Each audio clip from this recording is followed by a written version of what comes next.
Kaitlyn Blum with the Radar Free Press. Today we are on location at the M5 building. So what can you tell us about the area we're standing in right now?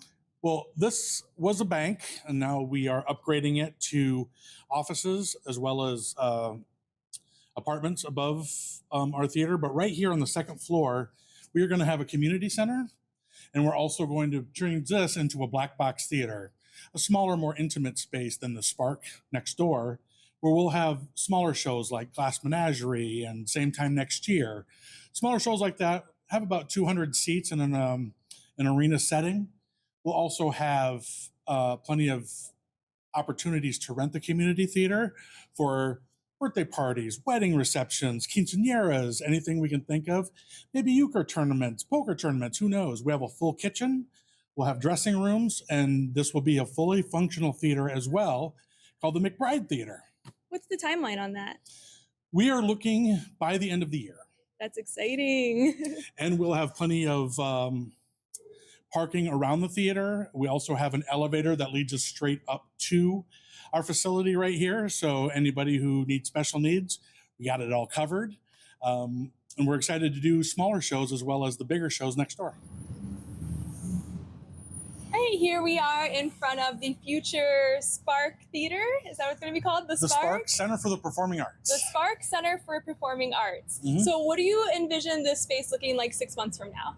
6 months from now, we are going to have 2 stages. One stage will be for musicians and comedians, and then when we bring in the extensions, that will be for our bigger musicals. In case we do Mamma Mia or Oklahoma, something like that, we're going to have plenty of space for plenty of actors. That'll be done within that 6 months. Also, the entire interior will be done. It'll be recarpeted. Will be remetaled. It will have nicer seats and tables and ready for customers. Awesome. Can we go check it out? Let's do it. Let's go check it out. So what is your dream show to be performed on this stage? I'd like to bring in Tears for Fears to do a full concert, but they're sold out in Vegas, so I don't know if we can pull them in. I don't know if we can afford them. I would love to do the Sondheim show Assassins. That's one of my dream shows. I performed it before. It's a fantastic show, and all the not only the classics like Guys and Dolls, West Side Story, but I'd also like to bring in some of the newer stuff like Kinky Boots and Mamma Mia and those kind of shows. A year from now, I would like this to be a real shining star in Sauk Valley, as in when people are trying to figure out what they want to do for the week, they'll find out what's going on at the Spark first and then find other things to do if they don't like it. I'd like the theater to be open at least 5 days a week with entertainment from small storytelling to big musicals. So are you picturing a lot of like family and kid-friendly things as well? Absolutely. We are starting a children's theater called the Dragon's Fire Children's Theater, and we are going to have not only kids performing these shows, but we'll also have adults performing for children.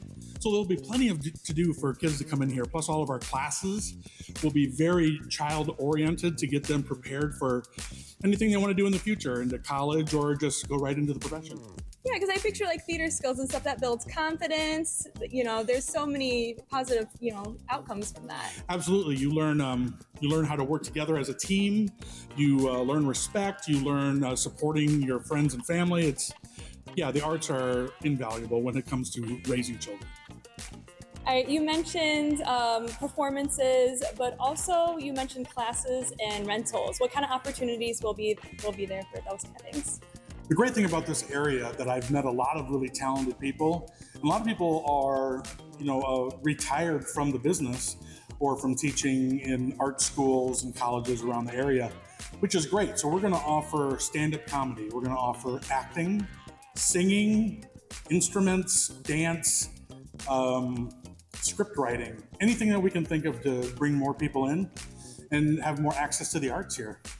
Awesome. Are there going to be opportunities for like local performers to be on this stage? 100%. So for example, if we decide to do like a big musical, like let's say Newsies, and we get some professional actors out of New York and Los Angeles, Chicago, wherever they want to come from after auditions, we're going to have plenty of roles that we're going to need from our local talent here. And so we'll plug in those holes, and it'll be an awesome opportunity to meet people who are still working in the industry and to make contacts and maybe even be inspired to grow and do bigger shows somewhere else. So just looking around, a lot has already been done to this space. Have you come up with any surprises while renovating?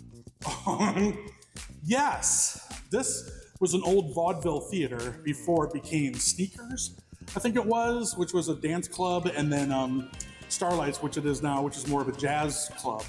There were a lot of rooms that were walled off, and we broke those walls down because we need as much space as we can get in here. And we have found things from the 20s, the 30s, the 40s, old movie reels, old ticket machines. It has been kind of a treasure trove of things going on. And we still have a few more places we have to dig into, or we're either excited or worried about what we're going to find. But yeah, there's been some treasures here. It's been pretty cool. Well, thank you for talking to me today. Oh, absolutely. You can come out anytime you want. And for more stories like this, check out theradar.online.